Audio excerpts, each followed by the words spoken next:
తెలంగాణలో కాంగ్రెస్ ఎంఐఎం మధ్య బంధం బలపడుతుందా? రాజకీయంగా మరింతగా కలిసి అడుగులు వేయాలని రెండు పార్టీలు అంతర్గతంగా ఓ అంగీకారానికి వచ్చాయా? ఓల్డ్ సిటీ అభివృద్ధి కోసం రెండు పార్టీల మధ్య ఒప్పందం కుదిరిందా? అవుననే సమాధానం వస్తోందని రాజకీయ వర్గాలు అంటున్నాయి. ఇంతకీ కాంగ్రెస్ ఎంఐఎం మధ్య లోపాయికారిగా కుదిరిన ఆ ఒప్పందం ఏంటి? రెండు పార్టీలు కలిసి నడవాలని ఎందుకు నిర్ణయించుకున్నాయి? What's the story?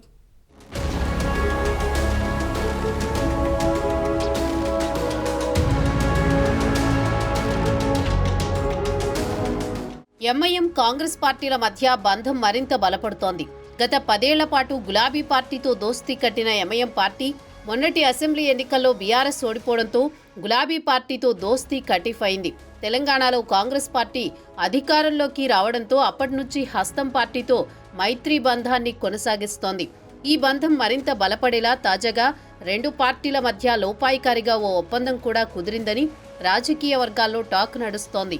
జనవరి 6న క్రితం హైదరాబాద్లో ఆరాంఘర్ ఫ్లైఓవర్ ప్రారంభోత్సవం సందర్భంగా సీఎం రేవంత్ రెడ్డి, ఎంపీ అసదుద్దీన్ ఒకరిపై మరొకరు ప్రశంసల జల్లు కురిపించుకోవడాన్ని చూసిన వారంతా ఇదే చర్చించుకుంటున్నారట.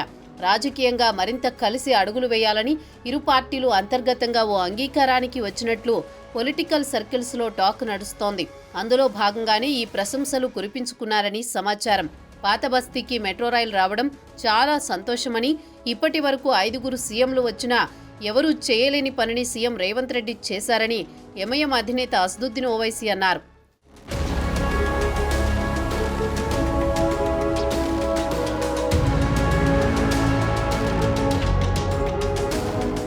తెలంగాణలో మరికొద్ది రోజుల్లో శాసనమండలి, జీహెచ్ఎంసీ, మున్సిపల్ ఎన్నికలు జరగబోతున్నాయి.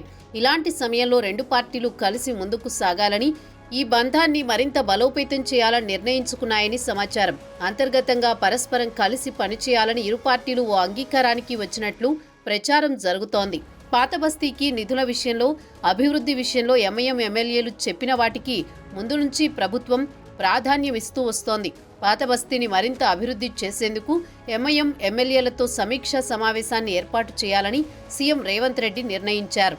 సంక్రాంతి పండుగ లోపే ఈ భేటీ జరగనున్నట్లు కూడా ఓ టాక్ వినిపిస్తోంది. అయితే ఎమ్మెల్సీ ఎన్నికలు, స్థానిక ఎన్నికల విషయంలో రెండు పార్టీల మధ్య ఒప్పందం కుదుర్చుకునే పనిలో ఉన్నాయని సమాచారం. హైదరాబాద్లో ఎమ్మెల్యే కోటా ఎమ్మెల్సీని కాంగ్రెస్ తీసుకునేటట్లు, అలాగే స్థానిక సంస్థల ఎమ్మెల్సీ కోటా ఎమ్మెల్సీని ఎంఐఎం తీసుకునేటట్లు ఒప్పందం కుదిరిందని సోషల్ మీడియాలో వార్తలు చక్కర్లు కొడుతున్నాయి.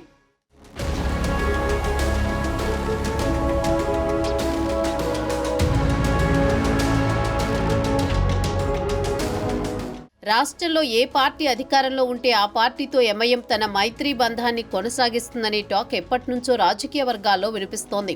గతంలో టీడీపీతో, ఆ తర్వాత కాంగ్రెస్తో, ప్రత్యేక రాష్ట్రంలో బీఆర్ఎస్తో దోస్తీ కొనసాగించింది. 2004 నుంచి 2014 వరకు కిరణ్ కుమార్ రెడ్డి సీఎంగా ఉన్న సమయంలో మినహా మిగిలిన కాలమంతా కాంగ్రెస్తోనే దోస్తీ చేసింది. ఆ తర్వాత బీఆర్ఎస్తో 10 ఏళ్ల పాటు మైత్రి బంధాన్ని కొనసాగించింది. ఆ తర్వాత కాంగ్రెస్ అధికారం చేపట్టడంతో ఇప్పుడు ఆ పార్టీకి ఎంఐఎం దగ్గరైందన్న టాక్ రాజకీయ వర్గాల్లో వినిపిస్తోంది. అందుకే కొత్త ప్రభుత్వం కొలువుదీరినప్పటి నుంచే కాంగ్రెస్ పార్టీతో ఎంఐఎం పాజిటివ్ రిలేషన్షిప్ మెయింటైన్ చేస్తూ వ్యూహాత్మకంగా అడుగులు వేస్తోంది. మూసీ పునర్జీవం, హైడ్రా విషయంలోనూ ఎంఐఎం ఎక్కడా ప్రభుత్వానికి వ్యతిరేకంగా స్పందించలేదు. ఎంఐఎం ఎమ్మెల్యేల నియోజకవర్గాల పరిసరాల నుంచి మూసీ అత్యధిక భాగం ప్రవహిస్తోంది. అయినప్పటికీ ప్రభుత్వ నిర్ణయంపై ఎంఐఎం సైలెంట్గానే ఉంది. అటు బీఆర్ఎస్ పార్టీ విమర్శలు చేస్తున్న ఎంఐఎం మాత్రం సంయమనం పాటించింది.